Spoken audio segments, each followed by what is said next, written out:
Hello दोस्तों, UPSC Hindi के online platform में आप सभी का स्वागत है। हम यहाँ पर अपनी करंट अफेयर की डेली सीरीज़ को कंटिन्यू करेंगे, जिसमें हम न्यूज़ में आए इंपॉर्टेंट टॉपिक्स को डिस्कस करते हैं। तो चलिए पहले हम देख लेते हैं आज कौन कौन से टॉपिक्स हम डिस्कस करेंगे। पहला है स्वदेश दर्शन स्कीम 2.0।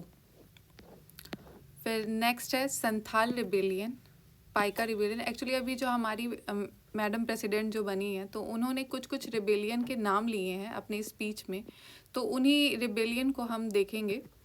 फिर तीसरा है कोल रिबेलियन और भील अपराइजिंग। फिर इसके बाद स्नो लेपर्ड से रिलेटेड कुछ न्यूज़ है। अभी जूलॉजिकल सर्वे ऑफ इंडिया की कुछ स्टडी फाइंडिंग आई है स्नो लेपर्ड से रिलेटेड, तो वो देखेंगे। और हमारा लास्ट आर्टिकल रहेगा India Japan maritime partnership. India और जापान के बीच में अभी जो मैरीटाइम एक्सरसाइज हुई है उससे रिलेटेड ये लास्ट आर्टिकल है।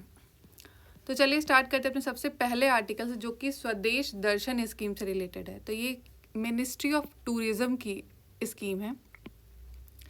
इस स्कीम के अंतर्गत इसका पहला जो स्कीम है जो 2014 में लॉन्च की गई थी, मिनिस्ट्री ऑफ टूरिज्म ने 2014 में लॉन्च की गई थी, उसी का सेकेंड पार्ट अब जो है लॉन्च किया जाएगा।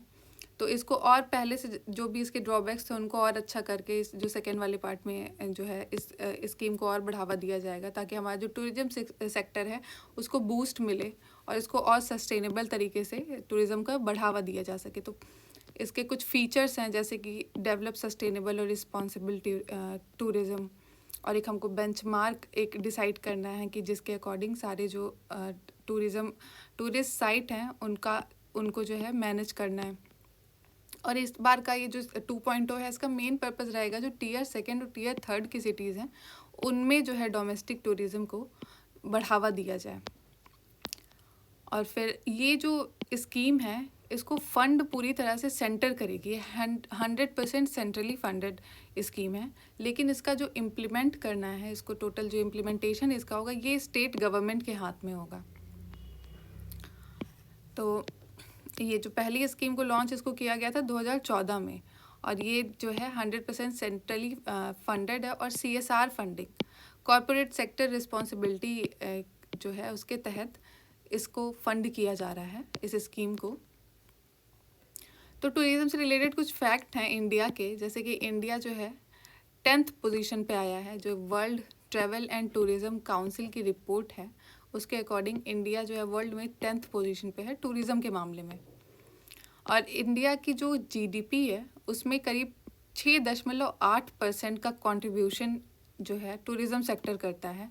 और हमारे देश में 8% के अराउंड जो एम्प्लॉयमेंट रोजगार है वो टूरिज्म सेक्टर के थ्रू जो है बढ़ावा 8% रोजगार जो है एम्प्लॉयमेंट क्रिएट करता है। और इंडिया की करीब जो 40 सिटी हैं वो वर्ल्ड हेरिटेज साइट के अंदर इंक्लूड हैं, और इसमें से 32 जो है कल्चरल साइट है, 7 नेचुरल साइट है और एक मिक्स्ड साइट है। और इंडिया भी रिसेंटली आप जानते हैं, ताकि हमारा जो टूरिज्म सेक्टर है इस पर काफ़ी ध्यान दिया जा रहा है ताकि उससे हमारी इकोनॉमी और बूस्ट हो। और इसके लिए इंडिया ने एक पॉलिसी जो है अभी आए हैं ड्राफ्ट नेशनल टूरिज्म पॉलिसी, और जिसमें कि फोकस करेगा ग्रीन और डिजिटल टूरिज्म पे, ताकि टूरिज्म को और कन्वीनियंट बनाया जा सके। तो टूरिज़्म जो पहली ये जो स्वदर्शन स्कीम थी, तो इसमें कुछ टूरिज़्म सर्किट डेवलप किए गए थे। ये सर्किट थे कि कुछ एरियाज़ थे जिन पे मेनली फोकस किया जाएगा टूरिज़्म को। तो थीम बेस्ड थे, जैसे कि कोई थीम से रिलेटेड, जैसे बुद्धिज़्म हो गई थीम, कोस्टल थीम हो गई, डेजर्ट थीम हो गई।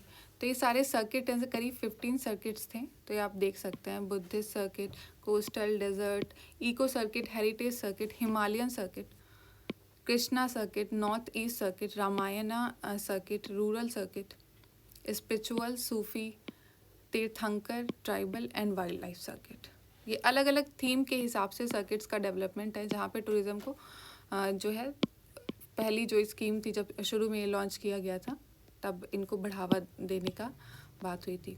तो चलिए ये आर्टिकल यहीं तक है। अब अपने नेक्स्ट आर्टिकल पे आते हैं कि अभी रिसेंटली हमारी जो प्रेसिडेंट हैं उन्होंने कुछ रिबेलियन जो इंडिया में बहुत ही फेमस रिबेलियन रहे हैं, हमारी जो इंडिपेंडेंस की जो हिस्ट्री रही है, तो उसमें काफ़ी इन रिबेलियन का नाम है, तो उनका जो इन्होंने नाम लिया है हमारी प्रेसिडेंट ने, तो उन्हीं पे बात करेंगे। तो पहला जो है संथाल रिबेलियन।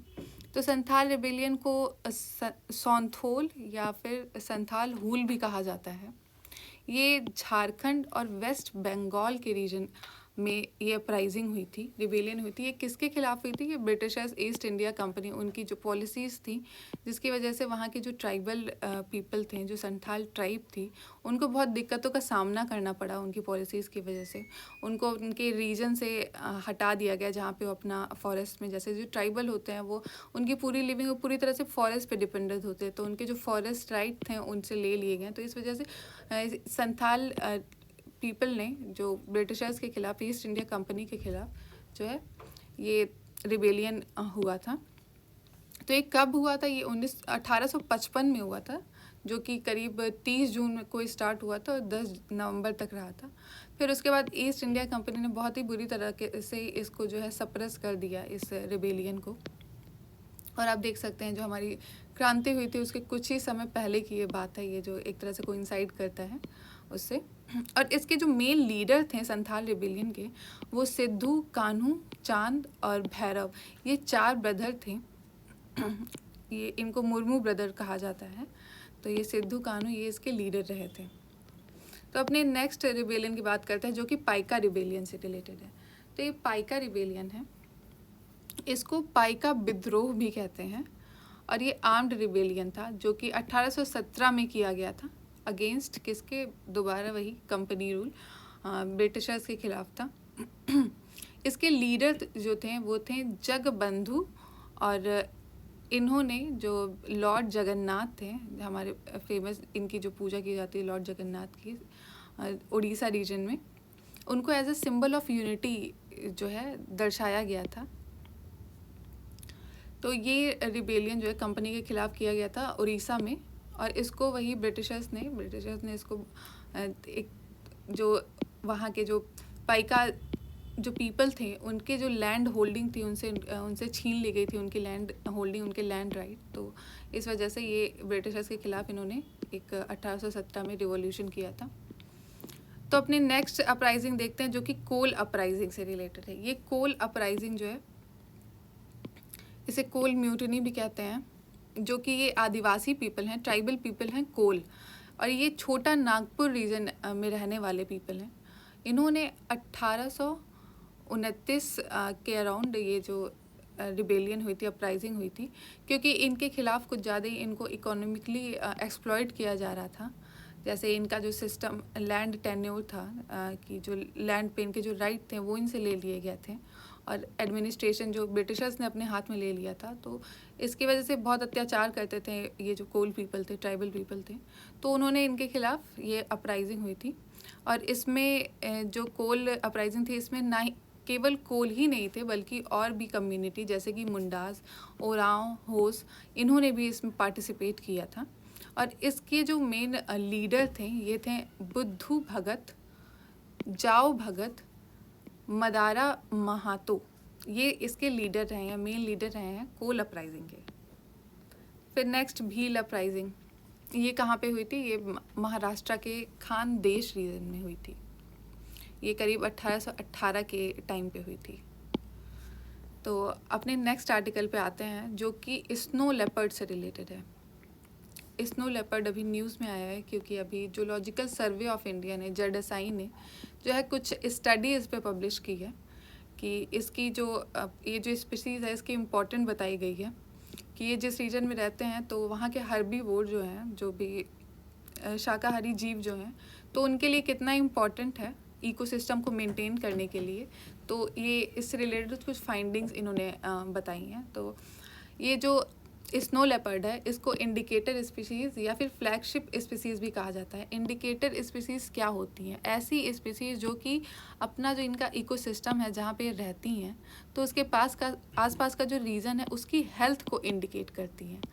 अगर इनकी संख्या बढ़ रही है या घट रही है, तो एक तरह से ये पूरा जो इकोसिस्टम होगा जिस रीजन में रहते हैं, वहाँ की जो बाकी स्पीसीज़ होंगी उनकी भी जो जनसंख्या होगी उसमें चेंजेस दिखेगा अगर इनके साथ कुछ दिक्कत होती है। और आप जानते हैं जिस तरह से आज के टाइम पे एंथ्रोपोजेनिक फैक्टर जो है, जो कि लोग पेड़ काट रहे हैं, डिफॉरेस्टेशन हो रहा है, जो एरिया है फॉरेस्ट का उनका इंक्रोचमेंट हो रहा है, तो इसकी वजह से बहुत सारे थ्रेट्स इनकी जो वाइल्ड लाइफ पे पोज किए जा रहे हैं। तो मेन थ्रेट जो जिसकी वजह से इनकी जो संख्या है वो डिक्लाइन हो रही है वो है loss of natural prey species, मतलब जो जिसको ये खाते हैं उनकी कमी हो रही है, वो स्पीसीज़ कम हो रही है। आप देख रहे हैं कितनी सारी स्पीसीज़ हैं वो धीरे धीरे पहले इंडेंजर्ड, अब क्रिटिकली इंडेंजर्ड आ रही हैं। तो अगर एक स्पीसीज़ कम होगी तो दूसरे पे भी उसका असर पड़ेगा। तो ये loss of natural prey species, retaliatory killing क्या होता है, जैसे मैन ह्यूमन कॉन्फ्लिक्ट होता है कि अगर मैन को किसी ने कुछ दिक्कत कर दी किसी जानवर ने, तो बिना सोचे समझे वो उसको मार देंगे। वो नहीं जान रहा कि मतलब क्या रीज़न है, कोई भी अगर हम लोग खुद ही उनके एरिया में डिस्प्लेस कर रहे हैं उनको, फिर उसके बाद से कॉन्फ्लिक्ट होता है तो इनको मार दिया जाता है। तो रिटेलिएटरी किलिंग की वजह से। और इलीगल ट्रेड, मेनली क्या होता है, इनके फर हैं, बोन्स हैं, उनका इलीगल रूप से ट्रेडिंग होती है। तो ये कुछ कारण है जिसकी वजह से इनकी जो जनसंख्या है वो धीरे धीरे कम हो रही है।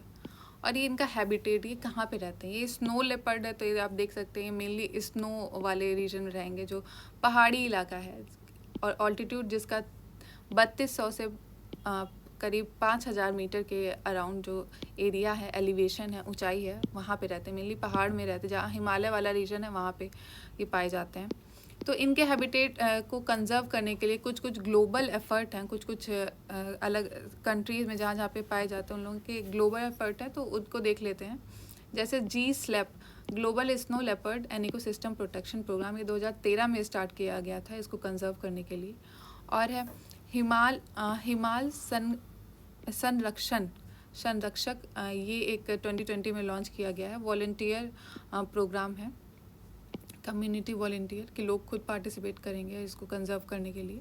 फिर है सिक्योर हिमालय, जो कि GEF, ग्लोबल एनवायरनमेंट फैसिलिटी और UNDP के द्वारा किया गया है, फंडेड है। फिर उसके बाद प्रोजेक्ट स्नो लेपर्ड 2009 में स्टार्ट हुआ था,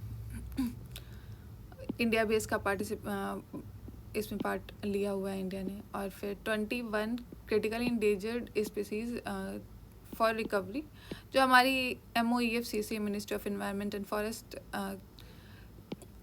जो हमारी मिनिस्ट्री है, तो इन्होंने भी इसको जो स्पीसीज़ हैं, जो क्रिटिकली इंडेंजर्ड स्पीसीज़ हैं, तो उनको कंजर्व करने के लिए बहुत सारी स्कीम्स चलाई हैं और उनको कंजर्व किया जाता है MOEFCC के द्वारा।